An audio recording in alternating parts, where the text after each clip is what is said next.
ہمارا یہ دعویٰ کہ فدق جناب سیدہ صلوات اللہ علیہا کا حق ہے، یہ دعویٰ صرف میرا ذاتی نہیں بلکہ شیعت کو اس دعوے سے جدا نہیں کیا جا سکتا۔ یہ ہمارے عقائد میں شامل ہے کہ فدق جناب فاطمہ الزہرا صلوات اللہ علیہا کی ملکیت ہے۔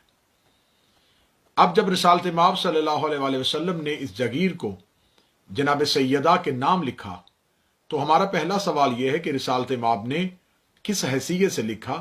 ایک باپ نے اپنی بیٹی کو میراث دی یا ایک نبی حکم خدا کے ساتھ یہ کر رہا ہے؟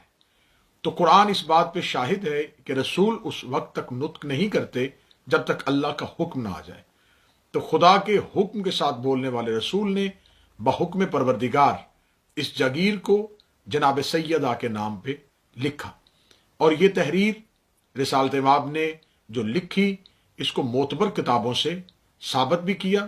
اور معتبر کتابوں میں اس کا مکمل تذکرہ موجود ہے، جیسا کہ فتاوی عزیزی میں شاہ عبد العزیز محدث دہلوی نے اس کو کچھ اس انداز میں لکھا، یعنی وقف کیا محمد ابن عبداللہ ابن عبد المطلب بن ہاشم بن عبد مناف نے اس موضع کو جس کی حدیں معلوم ہے حضرت فاطمہ کے لیے، اور ایسا وقف کیا کہ حضرت فاطمہ کے سوا دوسرے کے لیے وہ موضع حرام کر دیا گیا، اور ہاں حضرت نے حضرت فاطمہ کے لیے یہ وقف ہمیشہ کے لیے کر دیا، اور یہ شرط فرما دی کہ حضرت فاطمہ کی وفات کے بعد یہ موضع ان کی ذریات کے لیے وقف رہے گا۔ تو جو شخص یہ سن کر وقت کو تبدیل کر دے گا اس کا گناہ تبدیل کرنے والوں پر ہے۔ تحقیق اللہ سننے اور جاننے والا ہے۔ اب ہمارا سوال یہ ہے کہ کیا نبی کسی ایک چیز کے لیے دو طرح کے فرمان جاری کر سکتے ہیں؟ ایسا ہرگز نہیں ہو سکتا۔ اگر رسالت مآب صلی اللہ علیہ وآلہ وسلم نے یہ جگیر جناب سیدہ کے نام بحکم پروردگار لکھ دی تھی تو پھر اس جگیر کو لکھنے کے بعد رسالت مآب ایسی حدیث کیسے کہہ سکتے ہیں کہ ہماری کوئی میراث نہیں ہے یا میرا کوئی ورثہ نہیں ہے؟ تو ایک ہی چیز کے لیے رسالت مآب کے دو طرح کے فرمان کیسے ثابت ہو سکتے ہیں؟ اب ہمارا سوال امت مسلمہ سے یہ ہے کہ رسالت مآب صلی اللہ علیہ وآلہ وسلم نے یہ جگیر جب جناب سیدہ کے نام پہ تحریر کر دی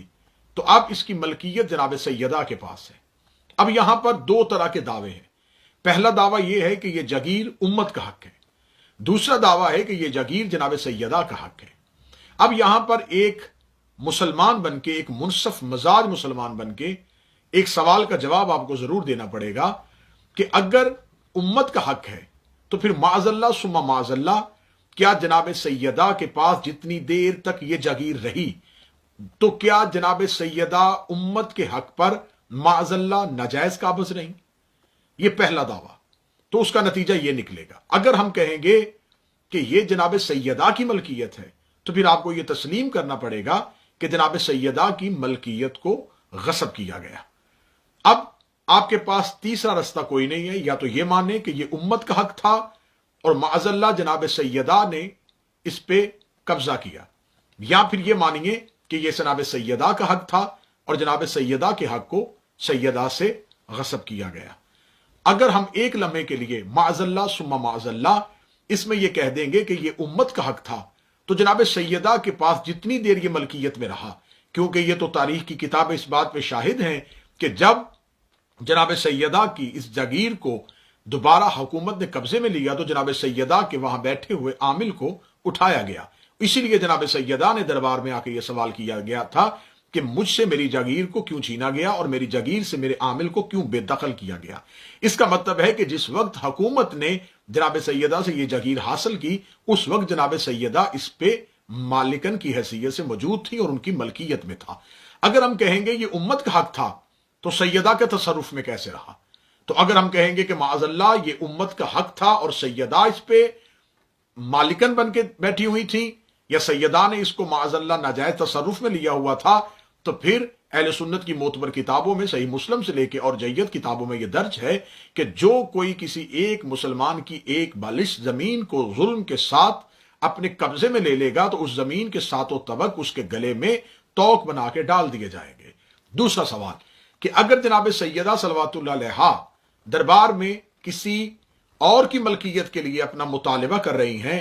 تو پھر اگر ہم کہیں گے یہ مطالبہ غلط ہے تو پھر قرآن کی آیت تطہیر ہمارے سامنے کھڑی ہے کہ ہر طرح کی غلطی اور ہر طرح کے رجس سے آل محمد کو ہمیشہ کے لیے اس رجس کو دور کیا ہوا ہے۔ تو اگر ہم کہیں گے کہ معاذ اللہ وہ مطالبہ غلط تھا تو پھر ماننا پڑے گا کہ اگر مطالبہ غلط تھا تو پھر آیت تطہیر کے بارے میں کیا خیال ہے۔ اگر نقل کفر نبشت آیت تطہیر کو غلط کہیں گے تو پھر قرآن میں غلطی ہو جائے گی۔ اگر معاذ اللہ قرآن کو غلط کہا جائے گا تو پورے کے پورے مذہب اسلام کی چھت گر جائے گی۔ تو لہذا سیدہ کی دشمنی میں اتنا نہ کیجئے گا کہ معاذ اللہ سیدہ کے حق کو چھپاتے چھپاتے قرآن کی صداقت پہ حرف آ جائے۔ عام قانون کے مطابق اس طرح کے مقدمات اور ایسی نوعیت کے تنازعات میں سب سے پہلے یہ بات قابل غور ہوتی ہے کہ متنازع امور کون کون سے ہیں اور کس کس بات کا فیصلہ درکار ہے، اور ثبوت مہیا کرنا کس فریق کی ذمہ داری بنتی ہے۔ یہ بات طے شدہ ہے کہ ثبوت مہیا کرنا اسی کی ذمہ داری ہوتی ہے جس کا دعویٰ ثبوت چاہتا ہو، اور اگر وہ ثبوت پیش نہ کر سکے تو اس کے دعوے کو رد کیا جاتا ہے۔ یہ تنازع جس کا دعویٰ بی بی پاک صلوات اللہ علیہا نے کیا، اسلامی قانون کی کتاب قرآن مجید سے وہ حق ثابت ہوتا ہے، کیونکہ قرآنی احکام جناب سیدہ کے دعویٰ کے حق میں ہے۔ اب یہاں میں امت مسلمہ کے سامنے اور ہر جیت صاحب شعور مسلمان کے سامنے 5 سوالات رکھنا چاہتا ہوں۔ میں نے دعویٰ کیا جناب سیدہ کا حق تھا، میں نے اس پہ ثبوت فراہم کیے، اور آگے بھی یہ انشاءاللہ ویڈیو کا سلسلہ چلتا رہے گا تو ہم کوشش کریں گے کہ انتہائی احسن طریقے سے اس ایک اہم مسئلے کی طرف آپ کی توجہ کو مبذول کروائیں۔ میں 5 سوالات رکھنا چاہوں گا ہر ایک ذی شعور مسلمان کے سامنے کہ وہ ان 5 سوالات کے جواب تلاش کرنے کی کوشش کریں، کیونکہ ہم سے اکثر سوالات ہوتے ہیں، ہم چاہتے ہیں کہ آج ہم ان سوالات کو پلٹائیں، اور 5 سوالات ہم آپ کے سامنے رکھتے ہیں، ہمیں انتہائی احسن اور عمدہ طریقے سے ان 5 سوالات کے جواب دیجیے گا۔ سوال نمبر 1، مدعا علیہ پر یہ ذمہ داری عائد ہوتی ہے کہ وہ ثابت کریں کہ حضرت فاطمہ جو اس دعویٰ کی مدعیہ ہیں، اپنے والد رسالت مآب کا ورثہ ان تک نہیں پہنچتا، اسے قرآن کی کسی نص سے ثابت کریں۔ سوال نمبر 2، اگر قرآن مجید میں یہ قانون وراثت جناب سیدہ کے لیے منسوخ ہوا تو یہ کب ہوا اور یہ کس نے نسخ کیا تھا؟ سوال نمبر 3، جناب سیدہ کے دعویٰ کے بعد جو روایت پیش کی گئی کہ نبیوں کا ورثہ نہیں ہوتی، اس روایت کو کس ثبوت کے ساتھ قول رسول تسلیم کیا جائے؟ سوال نمبر 4، کیا صاحب قرآن جناب رسالت مآب نے اس اہم تنسیخ کا اعلان فرمایا تھا؟